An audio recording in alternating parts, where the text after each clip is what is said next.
नमस्कार, आप सभी का मेरे चैनल पे स्वागत है and I hope all of you are healthy and happy.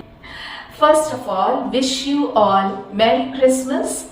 May the Almighty bless you and your family with good health and happiness. Utensil organiser या फिर यूटेंसिल ड्राइंग रैक आजकल लगभग हर घर में बहुत कॉमनली यूज किया जाता है, जिस पर हम धोने के बाद बर्तनों को सजाकर सूखने के लिए रखते हैं। वैसे तो ये ऑर्गेनाइजर या फिर ड्राइंग रैक आजकल मार्केट में तरह तरह के डिजाइन्स में अवेलेबल हैं, जैसे कि स्टेनलेस स्टील, प्लास्टिक या फिर over the sink top utensil organisers.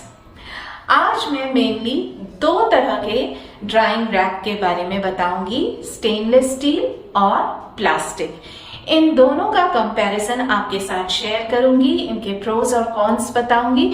तो जो लोग नया रैक खरीदने के बारे में सोच रहे हैं या फिर रिप्लेस करने के बारे में सोच रहे हैं, उनके लिए तो ये वीडियो बहुत यूजफुल होने वाला है, तो अंत तक बने रहिएगा। और अगर वीडियो पसंद आता है तो इसे लाइक कर दीजिएगा और चैनल को सब्सक्राइब कर लीजिएगा।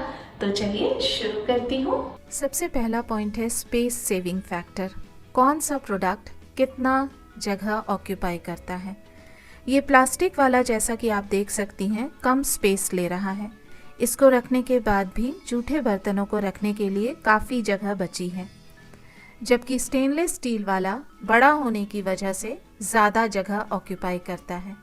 तो मेरे हिसाब से लिमिटेड किचन स्पेस के लिए ये double tier plastic drying rack ज़्यादा उपयुक्त होता है। और स्पेस सेविंग फैक्टर पे ध्यान देना ज़रूरी क्यों है, ये मैं आपको आगे वीडियो में बताऊंगी। सेकंड पॉइंट है shape and size. Steel basket बहुत बड़ा होता है और ऐसी धारणा है कि उसमें ज़्यादा बर्तन अटते हैं, लेकिन ऐसा नहीं है। ये प्लास्टिक वाला देखने में भले ही छोटा लगे, लेकिन इसकी बनावट ऐसी है कि इस पे बर्तन ज़्यादा रखे जा सकते हैं, और वो भी सलीके से, क्योंकि इसमें प्लेट्स और कटलरीज के लिए अलग से जगह बना हुआ है और इसमें ऊपर नीचे दो रैक दिए गए हैं और इसमें इस तरह के डिज़ाइंस बने हुए हैं जिसकी वजह से बर्तनों को अलाइन करके रखा जा सकता है, जो कि देखने में भी अच्छा लगता है। आपको लग रहा होगा कि ऐसे डिज़ाइंस में सफाई मुश्किल होगी, तो वो मैं आगे वीडियो में बताने वाली हूँ कि इसको साफ कैसे कर सकते हैं। स्टील वाले में बर्तनों को इस तरह से डंप करके रखा जाता है, जो कि देखने में बिल्कुल भी अच्छा नहीं लगता है। वैसे अगर आप चाहें तो इस पर अभी और भी बर्तन अट सकते हैं, क्योंकि इसका बास्केट काफ़ी गहरा है, लेकिन मेरे हिसाब से बड़े और छोटे बर्तनों को अलग अलग रखना चाहिए, ताकि बर्तन अच्छे तरीके से सूख सके बिना किसी दाग के, और सूखे हुए बर्तनों को कैबिनेट में रखने से डैम्पनेस और बदबू से बच सकते हैं। और अब बात करते हैं ड्रेनेज की।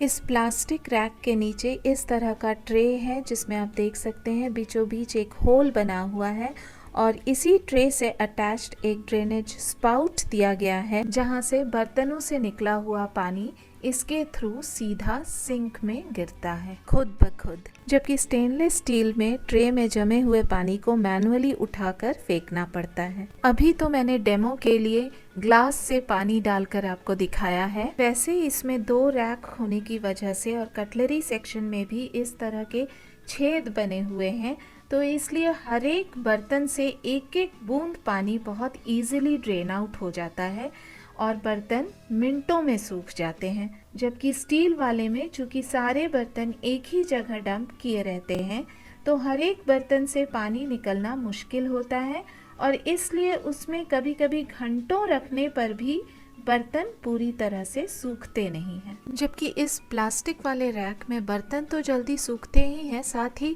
सिंक के आसपास वाला एरिया भी बिल्कुल ड्राई रहता है और किसी तरह की भी गंदगी यहाँ जम नहीं पाती है, तो बिल्कुल नॉन मेसी रहता है ये जगह। फोर्थ पॉइंट है मेंटेनेंस। तो ये प्लास्टिक वाला रैक डिटैचेबल सेटअप के साथ आता है, यानी कि इसका हर एक पार्ट अलग अलग खुलकर बाहर आ जाता है इस तरीके से।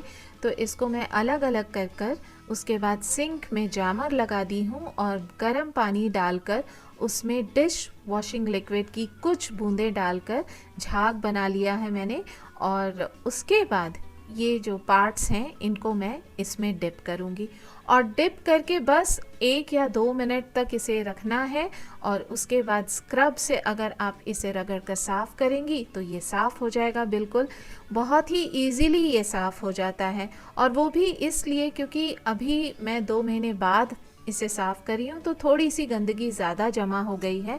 वैसे इसे अगर आप 20-25 दिन या महीने में एक बार भी साफ़ करती हैं तो इतनी गंदगी जमा नहीं होगी। और ये देखिए तुरंत साफ़ हो जाता है, साफ़ होने में ज़्यादा मेहनत लगता ही नहीं है। आपके सामने मैं इसे साफ़ कर रही हूँ, कितना गंदा हुआ है ये ड्रेनेज स्पाउट, और तुरंत इसे सोप वाटर से साफ़ कर दीजिए तो ये चमक उठता है। सिमिलरली जो बड़े बड़े पीसेस हैं उनको तो सिंक में डिप नहीं किया जा सकता है, तो उसके लिए स्क्रब को ही उस गर्म पानी में डिप करके यहाँ रगड़ दे रही हूँ। और जो नैरो जगह है जहाँ की स्क्रब से साफ़ नहीं होगा उसके लिए टूथब्रश यूज़ कर रही हूँ और उसके बाद प्लेन वाटर से धो दीजिए और ये साफ़ हो जाएगा। इसे साफ़ करने के लिए कोई अलग से आपको क्लीनिंग टूल या क्लीनिंग डिटर्जेंट यूज़ करने की ज़रूरत नहीं है। ये नॉर्मल डिश वॉशिंग लिक्विड से भी बहुत अच्छे से साफ़ हो जाता है। और उसके बाद इसे फिर से अरेंज कर दीजिए। तो पहले ये इतना गंदा दिखता था, आप देखिए बहुत ज़्यादा धूल और बिल्कुल काला काला सा दिख रहा है, और इस तरफ भी बर्तन धोते वक्त जो छींटा पड़ जाता है, और धोने के बाद देखिए वो सारा कालापन जो था वो निकल गया है और इस तरफ जो छींटे पड़े हुए थे वो भी साफ़ हो गया है। हाँ, स्टेनलेस स्टील वाले में मेंटेनेंस की तो कोई ज़रूरत ही नहीं पड़ती है, बस उसमें मग से ही 1 मग पानी उड़ेल दीजिए और वो तुरंत साफ़ हो जाता है। लेकिन आप लुक भी देखिए, ये एस्थेटिकली कितना सुंदर लग रहा है।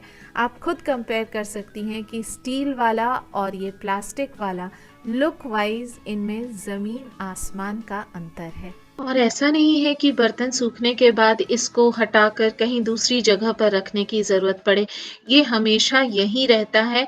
जब बर्तन रखना होता है तो इस पे रख देते हैं, और नहीं भी रखना हुआ तो भी ये चूँकि इतना कम स्पेस लेता है कि ये अपनी जगह पे फिक्स्ड रहता है, इसे हटाने की ज़रूरत बिल्कुल नहीं पड़ती है। इसीलिए मैंने कहा था कि स्पेस सेविंग फैक्टर पे ध्यान देना ज़रूरी है। And last but not the least, durability. अगर ड्यूरेबिलिटी की मैं बात करूं तो इसे मैं पिछले 4 सालों से यूज कर रही हूँ।